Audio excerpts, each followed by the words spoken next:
How's it going? Back with another tutorial. Native Instruments Massive again. Today I'm going to show you how I made this dubstep scream sound. Sort of a siren-y scream sound.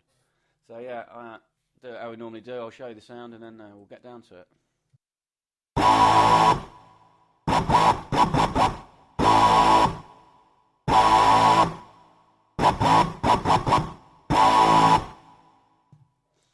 So there it is. We've got quite a bit of modulation going on this, but it's only one envelope that does all the work. So, alright, let's get down to it. File, new sound. Oscillator 1 is a screamer. Pitch this down 2 octaves. If you hold the Alt key and then drag down, it does it in octaves. So minus 24 semitones. Turn the wave table position to about 9 o'clock. Turn the intensity to about 1 o'clock. Keep the amp where it is. Keep the filter balance between 1 and 2. Keep it on spectrum. Okay, oscillator 2. This one is a reducer. It's all in the same lane. Turn the wave table position to 12 o'clock. Pull the intensity to about 2. Keep the amp where it is. Keep the filter between 1 and 2. This one wants to come down 1 octave. Just detune it slightly. 0.05. Oscillator 3. It's in the same lane again, the analog electric. This one is frozen. Change this one to a formant. Also change oscillator 2 to a formant. A wavetable position for this, pull it back slightly to about 3 o'clock. Pull the intensity to about 2 as well. Keep the amp where it is. Keep the filter balance between 1 and 2. This one wants to be the same as oscillator 2. Pull it down 1 octave. Detune it slightly to 0.03 this time. Okay, I'll show you the sound just of 3 oscillators, nothing else.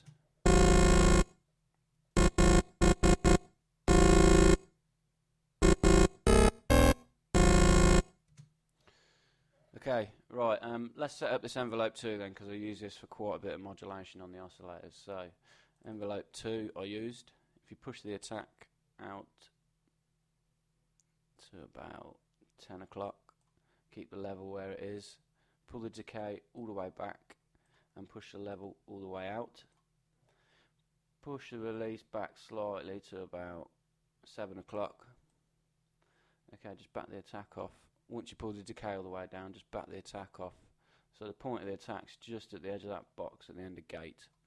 Check the trigger 0 reset button. This means that every time a key or a MIDI note comes in, it's going to restart this envelope. Okay, so we use this envelope to modulate the pitch. If you hold shift and then click on that cross, you can assign it to more than one parameter. We'll use it for the pitch of oscillator 1, oscillator 2, oscillator 3, and the intensity of oscillator 3 and oscillator 2. Okay, for oscillator 1, this wants to go up 2 octaves, 24. This one wants to go up 1. This one wants to go up 1.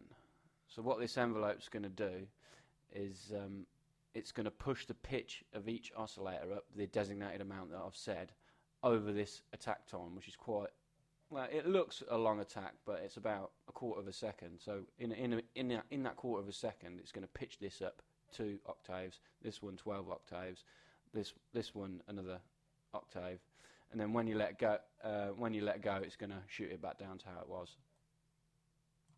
So yeah, I'll show you this envelope affecting these pitches.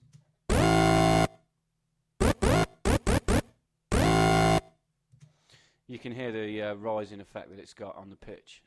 So we just need to set it for the 2 intensities. If you click on the 2 and push it out just a little bit to about 3 o'clock. This one, click on it, pull it back to about 10, 11 o'clock. Okay, modulation oscillator. We use some ring mod for oscillator 1 and filter FM of oscillator 2. Now pitch this all the way up as far as it can go, 64. And for the ring mod, I pushed it out to about in between 1 and 2 o'clock. Same for the filter FM. Okay, we used a bit of noise for this, kept the colour all the way around so it's white, and pushed the amp up to about 10 o'clock. feedback we also used. Click that button, turn it on. Keep it between filter 1 and filter 2. Push it up to about 10 o'clock. Okay, so now we'll set the filters up. Pull the mix down so it's dead center. Mix between 1 and 2, so we've got an equal amount going to each filter. Filter 1 is a screen filter. Turn it on, push the cutoff out to about 1 o'clock. Pull the screen back to about 9 o'clock. Now use envelope 2 on both of these as well, just to flick them both around a bit as the note progresses. So check it on the first box of the cutoff, first box of the screen, push the cutoff round to about 3 o'clock, the screen round to about 1 o'clock. Filter 2, we use the standard low pass 2 filter, pull the cutoff back slightly to what it was, in between 9 and 10 o'clock, and just push the resonance up ever so slightly to about in between 12 and 1. Push the volume all the way up. Right, I'll show you the sound now with a modulation oscillator, noise feedback, and both the filters.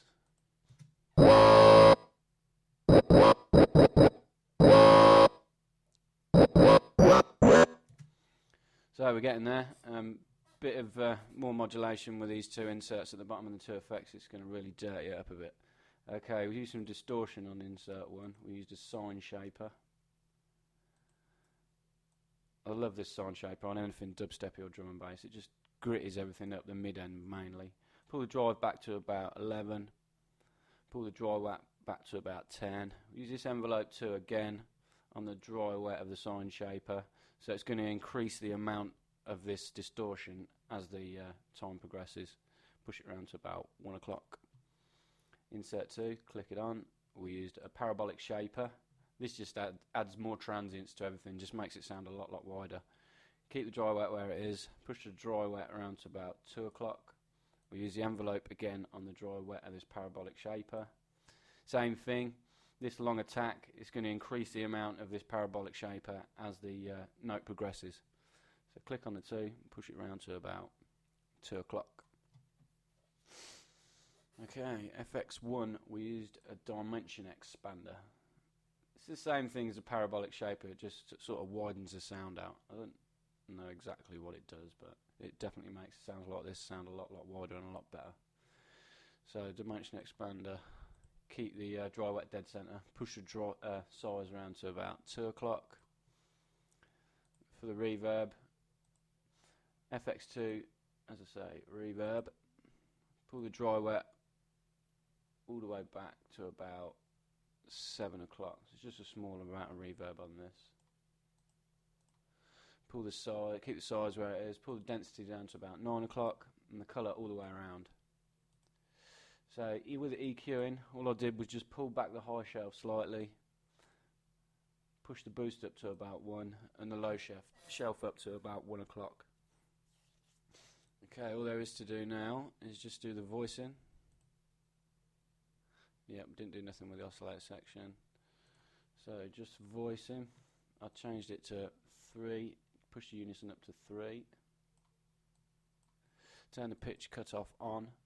Push it up so you can just see the first white line sticking out the back of this crossfader. We use envelope 2 for this as well. Same as all the rest, it's just going to give us a bit more of this pitch cutoff effect as time goes on. Push it up slightly so it's level with the end of the crossfader.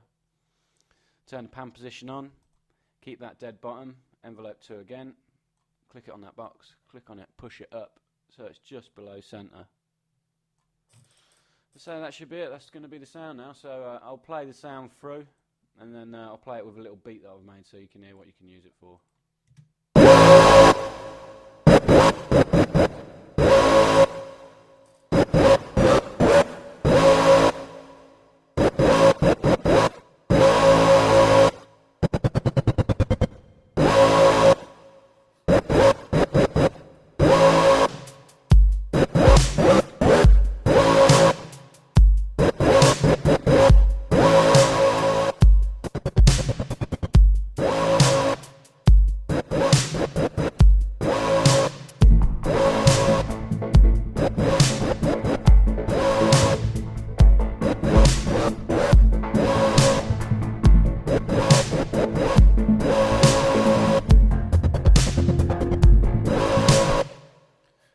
so there it is.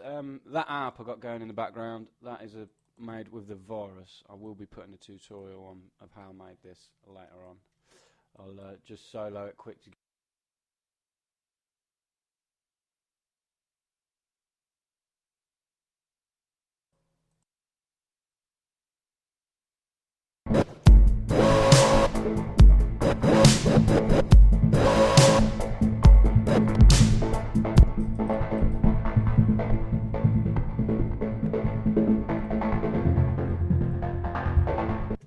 It's a sample and I'll doing everything on this patch, so this one took a while, but I will be putting a tutorial on for this, as I say.